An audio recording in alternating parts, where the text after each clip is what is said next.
Jadi, assalamualaikum warahmatullahi wabarakatuh. Jumpa lagi teman-teman analis syariah. Jadi pada kesempatan kali ini kita akan mengulas soal riba, kenapa diharamkan dan apa tujuannya. Jadi sekali lagi buat teman-teman yang baru bergabung, jangan lupa subscribe dan share video ini ke sosial media. Oke, bicara soal riba, kalau kita merujuk pada Al-Quran disebutkan bahwa wa halallahu al-bai'a wa harrama riba. Jadi sebenarnya ayat ini simple tapi menekankan satu hal bahwa kalau kamu jual beli itu dibolehkan, tapi kalau kamu memungut riba maka itu haram.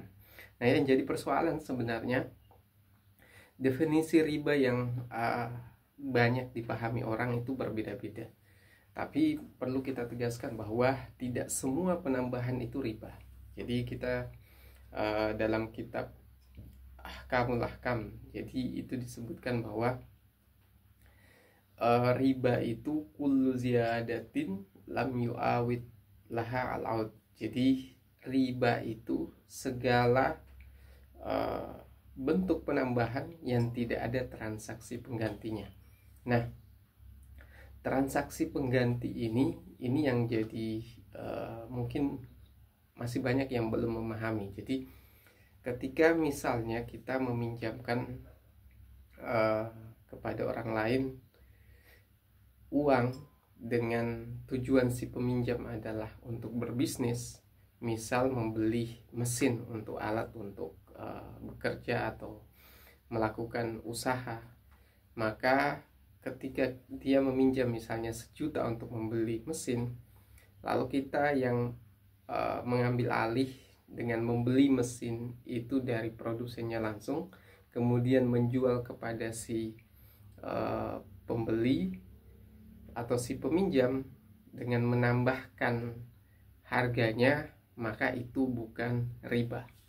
Berbeda kalau misalnya ada orang yang lagi susah, butuh, kemudian dia meminjam, atau dia mungkin akan berbisnis, tapi pada saat dia meminjam ke kita, dasar pinjamannya itu adalah dengan menaikkan nilai uangnya langsung tanpa mau tahu dia pinjam untuk apa, tujuannya apa, maka itulah yang kemudian yang disebut sebagai riba, karena alasan penambahan itu tidak bisa jelas karena apa. Jadi penambahan yang tidak ada transaksi penggantinya yang kita sebutkan di awal adalah penambahan yang tidak didasarkan pada harga suatu barang atau harga dari suatu jasa.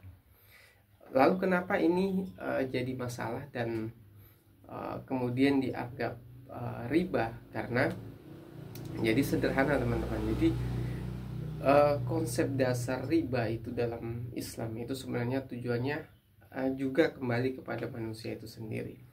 Kalau semua orang diberikan kebebasan untuk melakukan transaksi riba yang tidak berdasar pada jual beli atau sewa menyewa, maka pada ujung-ujungnya kalau dunia yang sekarang misalnya dalam trading, misalnya trading forex, maka bisa jadi orang nanti hanya akan tertarik untuk melakukan trading forex misalnya tanpa harus berpikir lagi untuk bekerja. Efeknya apa? Jadi efek jangka panjang dari aktivitas seperti ini, yang pertama adalah bisa saja mematikan ekonomi secara perlahan. Jadi karena orang tidak lagi berpikir untuk memproduksi produk, maka efek domino dari sikap seperti ini panjang sekali. Makanya syariat itu mengharamkan. Di antaranya orang tidak akan membuat produk, maka tidak ada orang yang berbisnis dan tidak ada karyawan yang direkrut. Efeknya lapangan kerja berkurang dan lain sebagainya. Dan kalau tidak ada orang yang memilih untuk berbisnis, maka dia tidak akan berpikir di mana mengambil produk, bagaimana di mana mengambil bahan baku, dan itu pun butuh proses atau usaha kerja.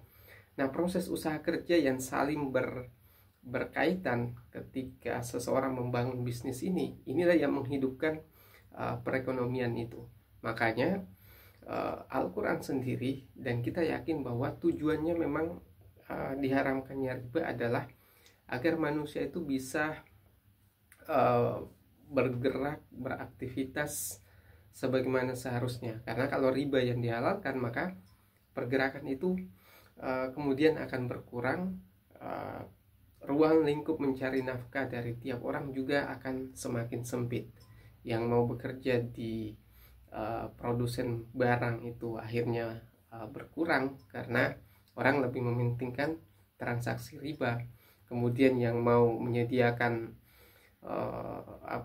bahan baku juga berkurang karena tidak ada demand-nya, karena supply and demand selalu terkait dengan hal-hal seperti itu. Sehingga alasan pengharaman riba tersebut itu sebenarnya tujuannya untuk kemaslahatan manusia itu sendiri.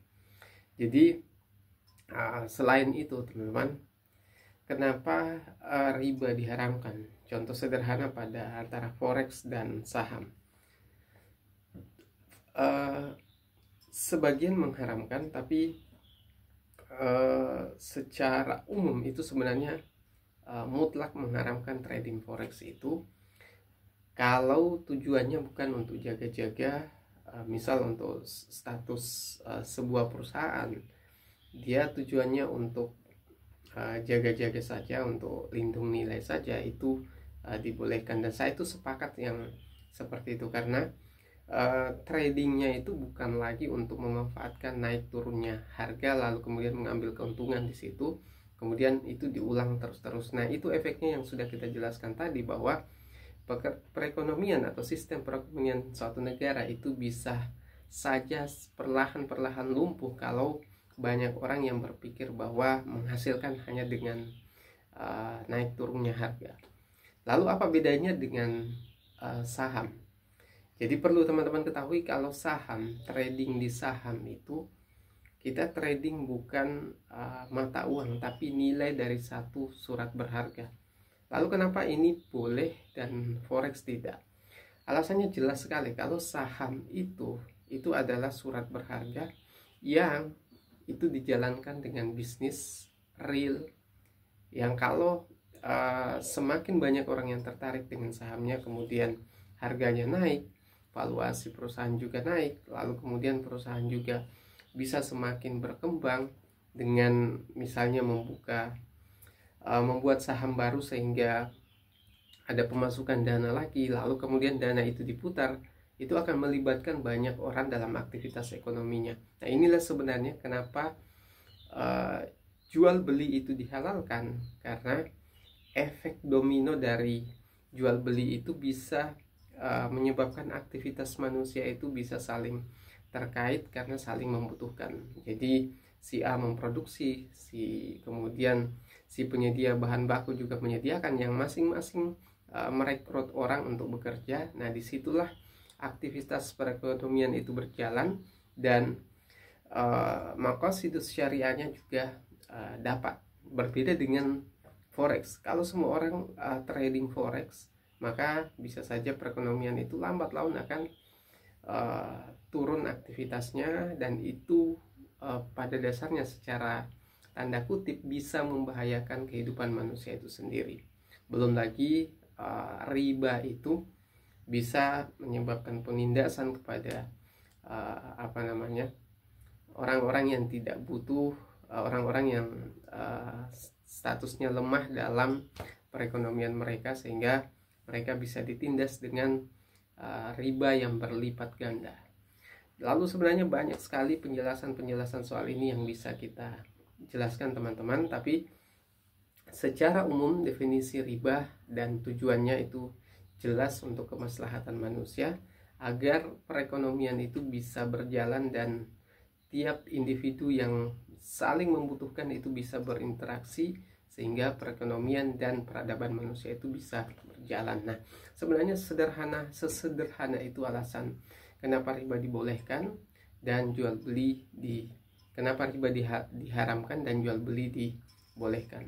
Jadi wa halallahu al-bai'a wa harrama riba.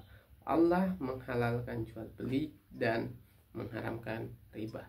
Oke, mungkin itu yang bisa kami sampaikan. Sekian dari saya. Assalamualaikum warahmatullahi wabarakatuh.